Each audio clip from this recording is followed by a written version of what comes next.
ताकि वो सुकून से अपनी किताब पूरी कर सके।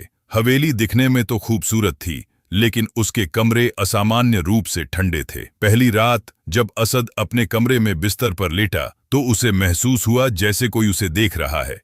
उसने तुरंत लाइट जलाई, मगर वहां कोई न था। तभी उसकी नजर ड्रेसिंग टेबल के बड़े आईने पर पड़ी।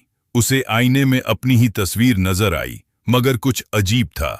आईने में मौजूद असद की आंखें अभी तक खुली थीं, जबकि असली असद अपनी पलकें झपका चुका था। असद का दिल जोर से धड़कने लगा। वो धीरे धीरे आईने के करीब गया और अपना हाथ शीशे पर रखा। आईने वाले अक्स रिफ्लेक्शन ने भी अपना हाथ रखा, लेकिन उसके चेहरे पर एक ऐसी मुस्कुराहट थी जो असद की नहीं थी।